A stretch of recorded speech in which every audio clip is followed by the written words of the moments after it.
अगर आप एक इकोनॉमिक्स स्टूडेंट्स हैं तो ये डाउट आपके मन में हरदम से रहा होगा कि हम लोग कहते हैं कि माइक्रो इकोनॉमिक्स में हम लोग पढ़ते हैं demand and supply, where macroeconomics में हम लोग पढ़ते हैं aggregate demand and aggregate supply. तो एग्रीगेट का मतलब होता है sum total of all the factors. तो अगर हम लोग माइक्रो इकोनॉमिक्स में डिमांड एंड सप्लाई पढ़ रहे हैं और मैक्रो इकोनॉमिक्स में हम लोग कह रहे हैं कि सम total of all the demands and supply in the complete economy, तो क्या यही एक्चुअली में एग्रीगेट डिमांड या एग्रीगेट सप्लाई हुआ? क्योंकि अगर ये एग्रीगेट डिमांड और ये एग्रीगेट सप्लाई है तो फिर हम लोग जो मार्केट डिमांड या मार्केट सप्लाई पढ़ते हैं वो क्या चीज़ है? वो मैक्रो है या माइक्रो है? तो चलिए आज इस कंफ्यूजन को दूर करते हैं और स्टार्ट करते हैं हमारे chapter that is aggregate demand and related concept. तो ये तो आप लोगों को ऑलरेडी पता है कि माइक्रो इकोनॉमिक्स में हम लोग क्या पढ़ते हैं, प्राइसिंग थ्योरी। मैक्रो इकोनॉमिक्स में हम लोग पढ़ते हैं इनकम एंड एम्प्लॉयमेंट थ्योरी। तो अब देखो, जब भी डिमांड और सप्लाई का बात हो रहा है और हम लोग किसी इंडिविजुअल के डिमांड और सप्लाई का बात करेंगे तो वो तो फॉर श्योर माइक्रो है। लेकिन जब हम लोग एक पूरे मार्केट के डिमांड और सप्लाई का बात करेंगे तो we call is as market demand या मार्केट सप्लाई। लेकिन एग्रीगेट डिमांड एग्रीगेट सप्लाई वो नहीं है कि सभी के डिमांड और सप्लाई को जोड़ दिया तो वो एग्रीगेट डिमांड सप्लाई बन गया। तो चलिए अच्छे से समझते हैं और सारे कन्फ्यूज़न को आज दूर करते हैं। तो as you all can see on the screen, यहाँ पे क्लियरली लिखा है कि aggregate demand, in short we say it as AD, refer to the total value of final goods and services which all the sector of an economy are planning to buy. अभी देखो, demand and supply में क्या होता था, हम लोग actual में हम उस चीज़ को परचेज करते थे या सेल करते थे। लेकिन यहाँ पे क्या वर्ड यूज़ कर रहा है, प्लानिंग टू बाय। मतलब कंफर्म नहीं है कि हम लोग प्लान कर ही लिए हैं, we are still planning to buy. और उसके बाद क्या है, at a given level of income, यहाँ पे इनकम भी आ गया, during a period of one accounting year, या फिर हम कह सकते हैं during a particular period of time. तो एक चीज़ तो अब यहाँ पे क्लियर है कि अगर हम एग्रीगेट डिमांड का बात कर रहे हैं तो it's not about sum total of all the demand, it's what it is the total value of final goods and services which all the sector of an economy, all the sector यहाँ पे क्या क्या हो गया, all four sectors, that is household, firm, government और rest of the world. और what they are doing, they are planning to buy at a given level of income during a particular period of time या during a particular accounting year. ठीक है, तो अब क्योंकि हम लोग एग्रीगेट डिमांड का बात कर रहे हैं और हम लोग प्लान कर रहे हैं इस डिमांड को करने का, तो ऑब्वियसली हम लोग डिमांड कैसे करते हैं, we do it by making an expenditure. तो एग्रीगेट डिमांड के साथ एक मिलता जुलता वर्ड है यहाँ पे जिसको हम लोग बोलेंगे एग्रीगेट एक्सपेंडिचर। तो एडी क्या है, aggregate demand. AD is an aggregate expenditure that different sectors of an economy are willing to incur during the given period. मतलब कि अगर हम लोग एग्रीगेट डिमांड का बात करते हैं तो ये एग्रीगेट डिमांड होता कैसे है, ऑब्वियसली एग्रीगेट एक्सपेंडिचर को करके होता है। तो वही चीज़ आपका यहाँ पे लिखा भी है, एग्रीगेट एक्सपेंडिचर, क्योंकि बिना एक्सपेंडिचर किए डिमांड नहीं हो सकता है। तो it can be said that aggregate expenditure refer to the planned expenditure and not the actual expenditure. ये क्या है, हमारा प्लानिंग है विच मे और मे नॉट हैपन। ऐसा नहीं है कि हो गया, ठीक है, ये बस और बस एक प्लानिंग ही है। तो यहाँ पे हम लोग क्या बोलेंगे कि AD is a flow concept, and obviously इसमें तो किसी को कोई डाउट नहीं होगा क्योंकि यहाँ पे क्लियरली बोला जा रहा है कि during a particular period of time या फिर during a particular accounting year. तो क्योंकि एक पर्टिकुलर पीरियड ऑफ टाइम या ईयर का बात हो रहा है तो इसलिए एडी क्या है, ये एक फ्लो कंसेप्ट है, एक पर्टिकुलर पॉइंट ऑफ टाइम का बात नहीं है, during a period of time का बात है। ठीक है, तो अब अगर हम लोग इसके फ्लो को समझना चाहें तो हम लोग इसको ऐसे भी समझ सकते हैं, लाइक अगर हम डिमांड का बात कर रहे हैं तो डिमांड कौन करता है, ऑब्वियसली कंज्यूमर करते हैं। और कंज्यूमर अल्टीमेटली डिमांड मतलब कैसे उनका डिमांड फुलफिल होता है, by doing the consumption expenditure, जिसको कि हम लोग एक्सपेंडिचर बोल सकते हैं। ठीक है, तो साथ में मैं ये भी बोल सकता हूँ like demand is made by consumer and कैसे होता है, बाय मेकिंग एन एक्सपेंडिचर। ठीक है, तो उसी तरह से अब अगर हम सप्लाई का बात करते हैं तो सप्लाई कैसे होता है, ऑब्वियसली सप्लाई कौन करता है, प्रोड्यूसर करता है। तो सप्लाई कर दिया प्रोड्यूसर, और प्रोड्यूसर को इस सप्लाई के बदले में क्या होता है, इनकम मिलता है। तो in short we can write supply is done by producer for generating an income. ठीक है, तो अब आप यहाँ पे समझो कि एक्सपेंडिचर करना पड़ता है डिमांड को फुलफिल करने के लिए। At the same time supply किया जाता है इनकम को जनरेट करने के लिए। ठीक है, तो आई बिलीव ये तो क्लियर है आप लोगों को। तो हम लोग अब ये भी बोल सकते हैं यहाँ पे कि एडी क्या हो गया हमारा, दिस इज इक्विवेलेंट टू या इक्वल टू हमारा एग्रीगेट एक्सपेंडिचर, क्योंकि एडी क्या होता है, एग्रीगेट डिमांड और उसके लिए एग्रीगेट एक्सपेंडिचर, जितना डिमांड उतना एक्सपेंडिचर। उसी तरह से अगर हम बात करते हैं एग्रीगेट सप्लाई का, तो एग्रीगेट सप्लाई क्या हुआ, ऑब्वियसली जितना नेशनल इनकम उतना आपका एग्रीगेट सप्लाई। जैसे कि यहाँ पे जो मैंने इनकम लिखा है, ये कोई मीन्स इंडिविजुअल का इनकम नहीं है, it's the aggregate income. And obviously aggregate income का मतलब यहाँ पे क्या हो रहा है, दिस इज नेशनल इनकम। ठीक है, तो अब अगर हम देखते हैं कि नेशनल इनकम, तो आप सभी ने नेशनल इनकम चैप्टर कर लिया है और आप सभी को पता है कि national income by expenditure method हम कैसे कैलकुलेट करते हैं। तो कैसे करते हैं भाई, इसके लिए हम गवर्नमेंट फाइनल कंजम्पशन एक्सपेंडिचर को ऐड करते हैं, ग्रॉस डोमेस्टिक कैपिटल फॉर्मेशन को ऐड करते हैं, नेट एक्सपोर्ट्स को ऐड करते हैं और प्राइवेट फाइनल कंजम्पशन एक्सपेंडिचर को भी ऐड करते हैं। मतलब कि अगर हम इन सभी फैक्टर्स को ऐड कर देते हैं तो क्या निकल जाता है हमारा, total expenditure done by all the sectors of an economy. तो अगर हम इसको शॉर्ट में रिप्रेजेंट करें तो क्या हम इसको बोल सकते हैं कि गवर्नमेंट फाइनल कंजम्पशन एक्सपेंडिचर क्या हो गया हमारा, जी। ग्रॉस डोमेस्टिक कैपिटल फॉर्मेशन ये हो गया हमारा, आई, क्योंकि यहाँ पे ग्रॉस कैपिटल फॉर्मेशन का बात हो रहा है, मतलब इन्वेस्टमेंट का बात हो रहा है। नेट एक्सपोर्ट क्या हो गया, X minus M, that is export minus import. और प्राइवेट फाइनल कंजम्पशन एक्सपेंडिचर ये क्या हो गया, अब यहाँ पे प्राइवेट फाइनल कंजम्पशन एक्सपेंडिचर मतलब ये जो है कंज्यूमर का एक्सपेंडिचर हो गया। ठीक है, तो अब अगर हम यहाँ पे लिखते हैं कि एग्रीगेट डिमांड, तो एग्रीगेट डिमांड हमारा क्या हो जाएगा, सी प्लस आई प्लस जी प्लस एक्स माइनस एम। ठीक है, तो सी हो गया हमारा, ये हो गया कंज्यूमर, या फिर मैं इसे हाउस होल्ड लिख देता हूँ, like this is done by the house hold sector.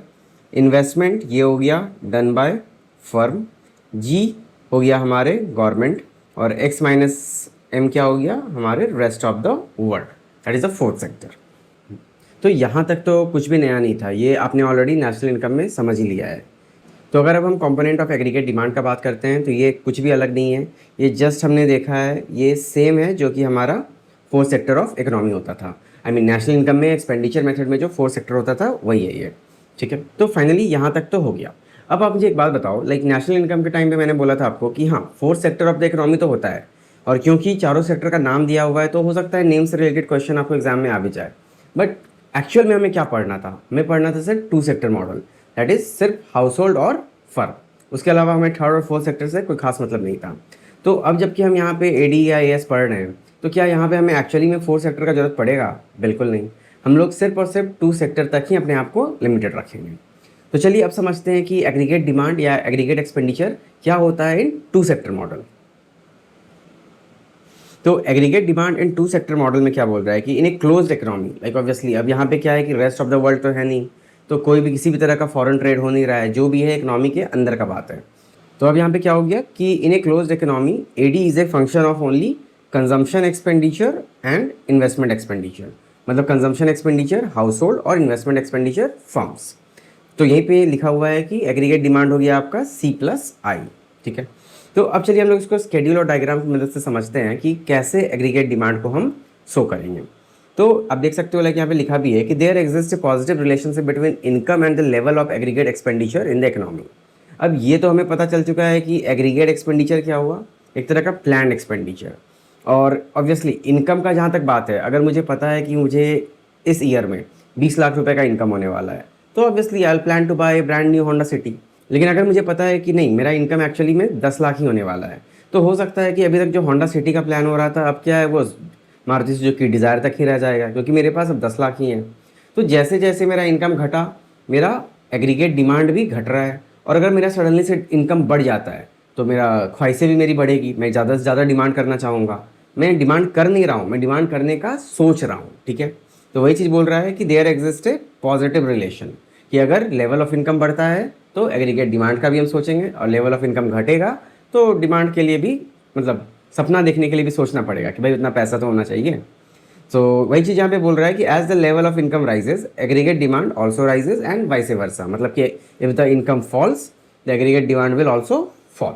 ठीक है, तो चलिए हम लोग समझते हैं इसको with the help of schedule and diagram.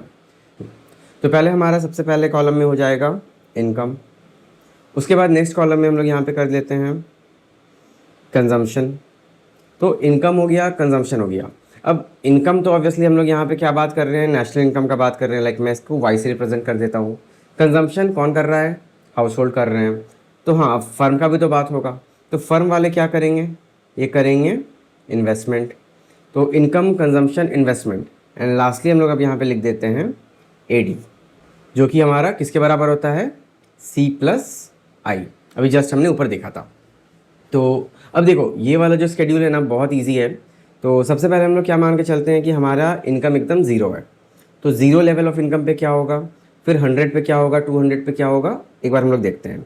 तो पहले मैं लिख देता हूँ 0, 100, 200, 300, 400, 400 हो गया, 500 एंड 600। ठीक है, तो 600 तक लेता हूँ मैं। अब इसके बाद कंजम्पशन का बात है। तो भाई एक बात बताओ, जो आदमी की एकदम भी अर्न नहीं करता है, तो क्या ऐसा क्या है कि वो अगर अर्न नहीं कर रहा है तो एकदम भी खर्च नहीं करेगा। लाइक वर्स्ट केस में तो चलो छोड़ो, हम लोग अगर एक नॉर्मल इंडियन फैमिली का बात करते हैं, तो उसमें जो माइनर मेंबर होते हैं या जो जस्ट मेजर होते हैं बट अभी तक जॉब नहीं कर रहे होते हैं, तो उनका तो कोई इनकम नहीं होता है। बट इज़ इट कि वो कंजम्पशन नहीं करते, भले ही अपने पेरेंट्स से लेके करते हैं बट कंजम्पशन तो करते हैं ना। तो even at A zero level of income, जो बेसिक नेसेसिटी है वो कंजम्पशन तो होता ही होता है। मतलब हम ये नहीं कह सकते हैं कि अगर मेरा इनकम ज़ीरो है तो कंजम्पशन भी ज़ीरो होगा। तो अगर मेरा इनकम ज़ीरो है तो फिर भी मेरा कंजम्पशन कुछ तो होगा। तो चलो मैं यहाँ पे कुछ को 40 मान लेता हूँ कि अगर कुछ भी नहीं कमा रहे हैं फिर भी 40 तो कंज्यूम कर रहे हैं। ठीक है, और अगर हम 100 कमा रहे हैं, तो अगर 100 कमा रहे हैं तो क्या होगा। अब देखो जब नया नया पैसा होता है ना, तो अक्सर हम ये ट्रेंड ऑब्जर्व करते हैं कि जो हम लोग कहते भी हैं कि जो नए नए अमीर होते हैं वो ज़्यादा पैसा खर्च करते हैं, ज़्यादा शो ऑफ करते हैं। मतलब कि अभी हमारे पास ज़ीरो पैसा था तो 40 खर्च कर रहे थे, अब हमारे पास 100 रुपया का अगर इनकम है तो फिर भी हम अपनी इनकम से ज़्यादा खर्च करेंगे। ये नॉर्मल है, मतलब 120 कर लिए। ठीक है, तो अब एक काम करते हैं, यहाँ पे ना हम लोग 80 का डिफरेंस लेके चलते हैं। मतलब जैसे जैसे हमारा इनकम बढ़ेगा, अभी जस्ट हमने देखा था ना कि जैसे जैसे इनकम बढ़ता है वैसे वैसे एग्रीगेट डिमांड भी जो है बढ़ता है, मतलब कि कंजम्पशन भी हमारा बढ़ता है। तो इस यहाँ पे हम लोग कंजम्पशन के सेंस में 80 का डिफरेंस ले लेते हैं। लाइक हर जगह हम लोग 80, हर लेवल ऑफ इनकम के साथ हम 80 यूनिट्स ऑफ कंजम्पशन को भी बढ़ाएंगे। तो पहला हो गया हमारा 40, फिर 120, उसके बाद 200 पे 200, मतलब इनकम 200 है और कंजम्पशन भी 200 है। उसके बाद फिर इनकम 300 है लेकिन कंजम्पशन मेरा 280 हो गया। उसके बाद इनकम और बढ़ रहा है 400, लेकिन कंजम्पशन कितना होगा, 360। उसके बाद 440, और लास्टली चलो मैं कर देता हूँ उसे 520। इनकम हो गया, कंजम्पशन हो गया। अब यहाँ पे एक देखने वाली बात है कि अगर हम ज़ीरो लेवल पे भी कंजम्पशन कर रहे हैं पॉजिटिव, तो इसको हम लोग बोलते हैं ऑटोनॉमस कंजम्पशन। तो अगर कोई आपसे पूछता है कि ऑटोनॉमस कंजम्पशन क्या हुआ, तो it is the consumption done at A zero level of income. ठीक है, तो इसको मैं लिख देता हूँ, ये हुआ हमारा ऑटोनॉमस कंजम्पशन। मैं यहाँ पे लिख देता हूँ, this is autonomous consumption, that is consumption done at a zero level of income. अब for the ease of this presentation हम लोग एक काम करेंगे ना कि इन्वेस्टमेंट को भी ऑटोनॉमस मान लेते हैं। मतलब इर्रेस्पेक्टिव ऑफ क्या इनकम हो रहा है, एक फर्म जो है, एक प्रोड्यूसर जो है, एक फिक्स लेवल ऑफ इनकम पे, मतलब एक फिक्स लेवल ऑफ इन्वेस्टमेंट जो है हर इनकम पे करेगा। ठीक है, तो चलो मान लेते हैं कि ये 20 में से मान लेता हूँ कि भले ही इनकम 0 हो या 300 हो या 600 हो, इन्वेस्टमेंट जो है 200, आई मीन 200 नहीं, लेट इट बी 20 मेरा फिक्स रहेगा। सो हर लेवल पे 20, 20, 20 और 20। ठीक है, तो अब एडी क्या होता है, ये हो गया हमारा C plus I, that is consumption plus investment. तो अब हमारा कंजम्पशन दिया हुआ है, इन्वेस्टमेंट भी दिया हुआ है, तो एडी तो हम निकाल लेंगे। तो एडी कितना हो जाएगा, 40 + 20 60, 120 + 20 140, फिर यहाँ पे 220, 300, 380, देन 460 एंड लास्टली 540। ठीक है, अच्छा एक बात और, यहाँ पे जो ऑटोनॉमस कंजम्पशन है ना, ये 40 जीरो लेवल ऑफ इनकम पे 40, इसे हम रिप्रेजेंट करते हैं सी बार से। तो कहीं भी आपको अगर सी के साथ मतलब ऊपर में बार भी रहेगा, सी बार, तो that is not the normal consumption, that means autonomous consumption, कि ये consumption zero level of income पे हो रहा है। ठीक है, तो ये तो हो गया हमारा एडी का स्केड्यूल। अब हम लोग इसको प्लॉट करके देखते हैं कि आखिर ये बनेगा कैसे, कैसा दिखता है हमारा एडी का कर्व। तो चलो जल्दी से इसे हम प्लॉट भी कर देता हूँ। तो सबसे पहले ये हो गया हमारा वाई एक्सिस, इधर हो गया एक्स एक्सिस। ठीक है, अब यहाँ पे हमारा इनकम क्या हो रहा है 0 से लेके 600 तक। तो पहले हम लोग क्या करते थे ना, एक्स एक्सिस पे प्राइस लेते थे, लाइक 11th में माइक्रो इकोनॉमिक्स में। अब हम लोग यहाँ पे क्या करेंगे, इनकम को प्लॉट करेंगे। तो ये हो गया हमारा 0, उसके बाद 100, 200, 300, 400, 500, 600। ठीक है, ये हो गया हमारा वाई, दैट इज़ इनकम। तो अब एक काम करते हैं, यहाँ पे हम लोग इसका रेंज ले लेते हैं। लाइक सबसे पहले तो यहाँ पे एक 20 ले लेता हूँ मैं, क्योंकि 20 हमने इन्वेस्टमेंट रखा था। 40 ले लेता हूँ, क्योंकि 40 से ऑटोनॉमस कंजम्पशन स्टार्ट हुआ था। उसके बाद 20 + 40 मिलकर 60 हमारा एडी था, तो एक 60 भी ले ही लेता हूँ just for the better presentation. अब 60 के बाद नेक्स्ट यहाँ पे 80 कर देता हूँ। ठीक है, अब देखो मैंने यहाँ पे ऊपर में भी लिखा है 80 का डिफरेंस हम ले रहे हैं। तो अब क्या करता हूँ ना, 80 के बाद 80 के गैप में से बढ़ाता हूँ। लाइक 80 के बाद 160, 240, 320, 400, 480 और 560। तो ऑब्वियसली आपका यहाँ पे एक्स एक्सिस और वाई एक्सिस का एरिया तो बराबर नहीं हुआ। हाउएवर हम लोग देखते हैं कि ग्राफ कैसा दिखेगा। ठीक है, तो सबसे पहले हम लोग यहाँ पे प्लॉट कर देते हैं ऑटोनॉमस इन्वेस्टमेंट को, जो कि 20 के लेवल पे एकदम ही फिक्स है। मतलब at any level of income वो हमारा क्या है, फिक्स है 20। तो चलो इसमें मैं प्लॉट कर देता हूँ। ये हो गया हमारा इन्वेस्टमेंट, यहाँ पे आई लिख देता हूँ। उसके बाद अब क्या हो रहा है, आई के बाद 0 लेवल ऑफ इनकम पे कंजम्पशन जो है 20 से स्टार्ट हो रहा है, सॉरी 40 से स्टार्ट हो रहा है। मतलब even at 0 level of income 40 consumption है, फिर 100 पे 120। तो मतलब 0 पे कितना है 40, ये वाला जो पॉइंट है, मतलब इसे रेड से कर देता हूँ।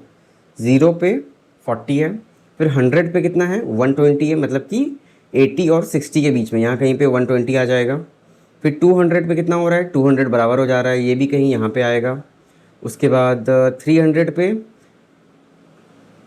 280, ये भी यहाँ पे आ जाएगा। 400 पे ये फिर यहाँ पे आ जाएगा 360 के पास, और 360 के बाद कितना है 440 और 520। तो 440 मतलब यहाँ पे, और 520 लगभग यहाँ पे। तो चलो अब इस कर्व को हम लोग ड्रॉ करते हैं।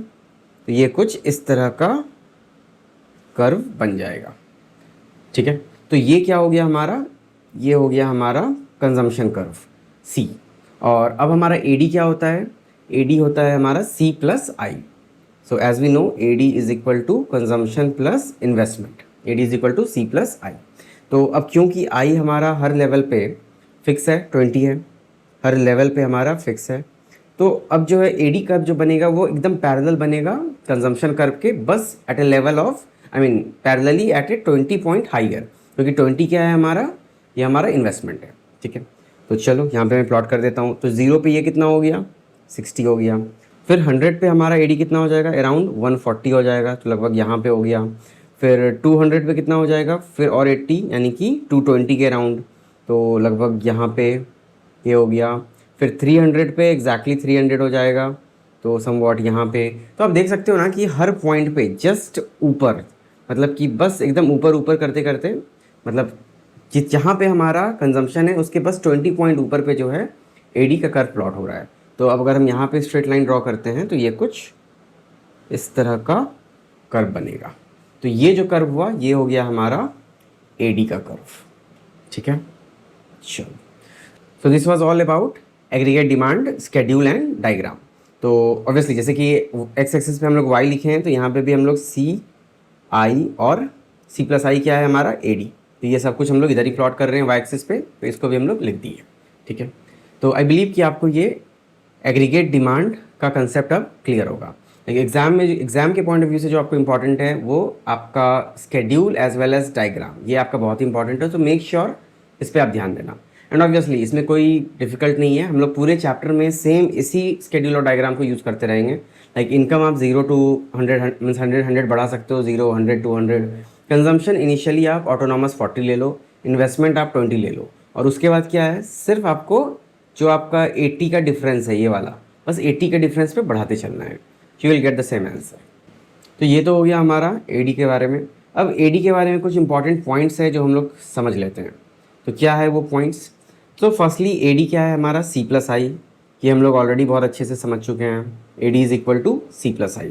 दूसरा पॉइंट है आपका positive consumption even when the income level is zero. तो पॉजिटिव कंजम्पशन, ये जो हमने देखा यहाँ पे, कंजम्पशन पॉजिटिव है इवन इनकम लेवल ज़ीरो है, this is what we called as autonomous consumption. वही चीज़ यहाँ पे लिखा है, because people use certain basic necessity goods and service to live their life even if the income is zero. तो consumption कभी भी ज़ीरो नहीं होता है इन एन इकोनॉमी। उसके बाद अगर बात करते हैं स्लोप ऑफ कंजम्पशन कर्व का, तो consumption curve slope upward because consumption increases with the increase in consumption. तो ऑब्वियसली पॉजिटिवली स्लोप्ड है, मतलब डायरेक्ट रिलेशन है। However proportionate increase in consumption is less than the income, ये तो obviously हो ही रहा है। This happen because after a particular point people start saving some part of their income, ये बात तो मैंने पहले भी बता दिया है आपको। अब अगर बात करते हैं slope of autonomous investment curve का, तो इसका क्या है कि investment expenditure is a straight line parallel to X axis as it is assume to be independent of any income level. Income कुछ भी हो, इन्वेस्टमेंट हर जगह सेम है, ठीक है। और अगर हम लोग बात करते हैं starting point of AD curve का, तो क्या है आपका पॉइंट एबव जीरो, ये जीरो कभी नहीं हो सकता है, क्योंकि सी जो है कंजम्पशन हरदम पॉजिटिव होता है इवन एट जीरो लेवल, और आई भी है ऑटोनॉमस, मतलब कुछ इनकम होना हो, इन्वेस्टमेंट भी करेंगे ही। तो अब क्योंकि इन्वेस्टमेंट भी कर रहे हैं और कंजम्पशन भी हो ही रहा है, तो भले ही इनकम लेवल जीरो क्यों ना हो, टोटल एडी जो है मेरा हरदम जीरो से बड़ा होगा, और इनफैक्ट क्या होगा, कंजम्पशन प्लस इन्वेस्टमेंट के बराबर होगा at zero level of income. तो वही चीज़ है, since AD is equal to autonomous consumption plus autonomous investment, AD curve always start with positive value on the Y axis, ठीक है। और स्लोप ऑफ एडी कर्व क्या होगा, AD curve has a positive slope, obviously अब ये parallel to consumption curve है, तो positive वो है तो ये भी होगा, which indicates that as the income increases AD और एग्रीगेट एक्सपेंडिचर ऑल्सो इंक्रीजेज। तो ये तो बेसिक फैक्ट है, हम लोग समझ चुके हैं, ठीक है। तो this was all about aggregate demand. अब चलिए जल्दी से हम लोग समझ लेते हैं कि एग्रीगेट सप्लाई क्या होता है। तो अगर हम एग्रीगेट सप्लाई का बात करें ना, तो एग्रीगेट सप्लाई तो इनफैक्ट और भी ईजी है। तो एग्रीगेट सप्लाई के बारे में आप लोग एक चीज़ तो ऑलरेडी ऊपर में देख ही चुके हो यहाँ पे, like it's clearly mentioned that aggregate supply क्या है, इट्स द एग्रीगेट इनकम या फिर आपका कंप्लीट नेशनल इनकम के बराबर होता है। तो वही चीज़ आपका यहाँ पे भी लिखा हुआ है, दैट इज एग्रीगेट सप्लाई क्या है, AS is equal to Y मतलब इनकम और N रिप्रेजेंट नेशनल इनकम। तो एग्रीगेट सप्लाई क्या है, नेशनल इनकम है, और नेशनल इनकम किसके बराबर है, this is equal to consumption plus saving. किसी का भी जो इनकम होता है उसका क्या होता है, आइदर लोग उसको कंज्यूम करते हैं या कुछ हिस्सा उसका सेव कर लेते हैं, तो कंजम्पशन प्लस सेविंग मिलके हमारा इनकम होता है।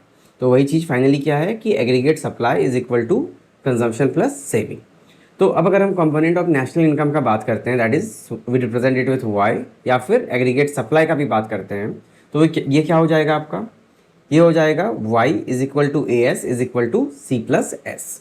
यहाँ पे लिखा भी है कि major portion of national income is spent on consumption of goods and service. Majority किस में खर्च हो जाता है, consumption of goods and service पे, और बाकी जो बचता है उसको हम लोग सेविंग करते हैं उसका।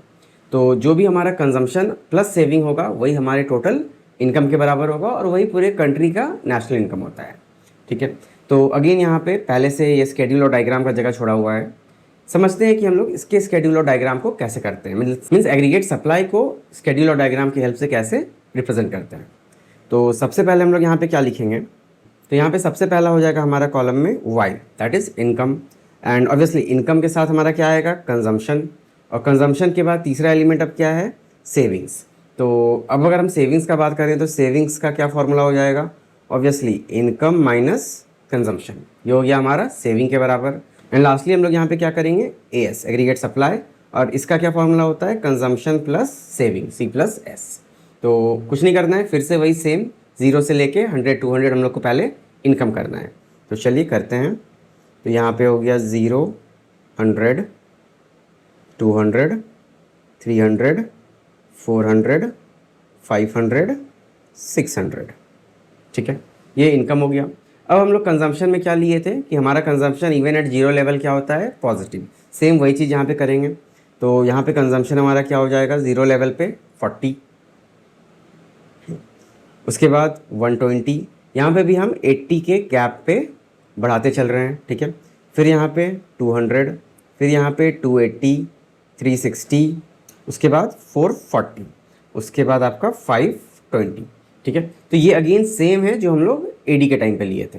अब अगर हम लोग यहाँ पे सेविंग का बात करते हैं तो कितना हो जाएगा, इनकम माइनस कंजम्पशन। तो ये हो गया आपका -40, इधर हो गया आपका -20, 200 माइनस 200 ज़ीरो।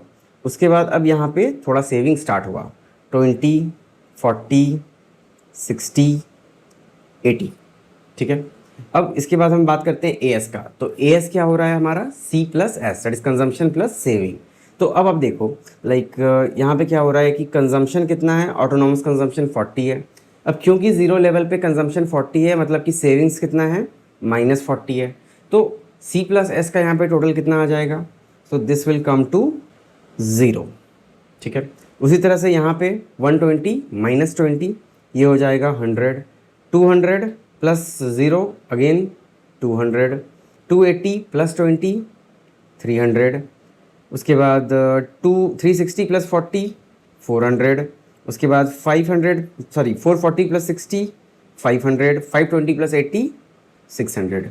अरे अब ये क्या हो गया, देखो वाई दैट इज़ हमारा जो इनकम है ये सेम हो गया हमारे एग्रीगेट सप्लाई के बराबर। तो यही तो मैं शुरू से बोल रहा था कि वाई दैट इज़ इनकम किसके बराबर होता है, हमारा कंजम्पशन प्लस सेविंग के बराबर। तो वही चीज़ यहाँ पे है कि आप देख सकते हो लाइक आपका सारा इनकम बराबर हो गया आपके एग्रीगेट सप्लाई का।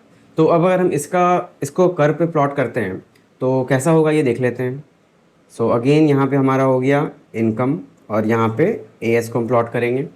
तो यहाँ पे पहले 100, 200, 300, 400, 500, 600, ठीक है। और इधर हम लोग ले लेते हैं सेम 100, 200, 300, 400, 500, 600, ठीक है।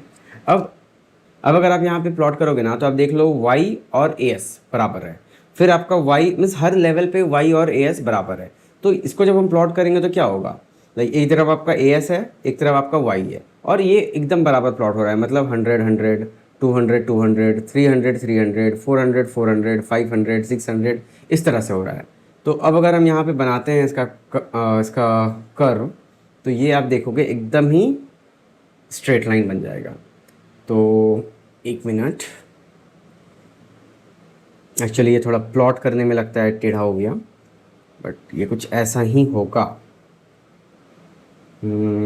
एकदम 100, 200, 300, 400, 500, 600। तो अब अगर नेक्स्ट टाइम ऑनवर्ड्स अगर आप ये ग्राफ प्लॉट करते हो ना एएस का, तो आपको इतना प्लॉट करने का भी जरूरत नहीं है, जस्ट एक straight line free hand diagram बना देना। ये जो है आपका एग्जैक्टली 45 डिग्री का एंगल बनाता है, क्योंकि ये एकदम आपका स्ट्रेट लाइन है between X and Y axis. तो दिस इज 45 डिग्री कर्व, और इसी को हम बोलते हैं इनकम या फिर एएस का कर्व। आपका इनकम हो या एएस हो बात बराबर है, और इनकम हो या एएस हो यही हमारा किसके बराबर है, कंजम्पशन प्लस सेविंग के बराबर। तो this is all about aggregate supply, ठीक है। तो चलिए थोड़ा एग्रीगेट सप्लाई के बारे में थ्योरी भी समझ लेते हैं। तो एग्रीगेट सप्लाई क्या है कि it refer to the money value of final goods and service, money value of final goods and service that all the producers are willing to supply. Again देखो यहाँ पे बात आ गया सपना देखने का, इट्स एन एस्टिमेटेड, ये हम सोचे हैं, सपना देखे हैं, एक्चुअल में नहीं सप्लाई हुआ है। जस्ट लाइक एडी, ये एएस भी क्या है, इट्स एन एस्टिमेटेड वन, और that all the producers are willing to supply in an economy in a given time period. फिर तो वही बात हो गया, जैसे कि हम लोग प्लान किए थे कि इतना डिमांड करेंगे, उसी तरह प्रोड्यूसर जो है प्लान कर रहा है कि हम लोग इस साल में इतना सप्लाई करेंगे, इट्स एस्टिमेटेड फिगर। तो वही है कि AD refer only to plan production और desired output, it's not the actual one. तो वही चीज़ यहाँ पे लास्ट में बोला भी है, it does not refer to an actual output, just like AD it does not refer, हाँ मतलब it does not refer to the actual output, it's also the estimated one. तो आई बिलीव कि आपका यहाँ पे एडी और as का concept clear हो गया होगा, क्या होता है एडी, क्या होता है एग्रीगेट डिमांड, क्या होता है एग्रीगेट सप्लाई, कैसे इनकम, कंजम्पशन, सेविंग्स, इन्वेस्टमेंट सब आपस में जुड़े हैं। इनफैक्ट पता है अगर आपका नेशनल इनकम अच्छे से हो गया है ना, तो आपको कोई भी दिक्कत नहीं होगा इस एडी एएस में। और ऐसे भी खास करके क्योंकि आपको एडी एएस भी इन 2 सेक्टर मॉडल ही पढ़ना है, तो ये तो चलो और भी ईजी हो गया।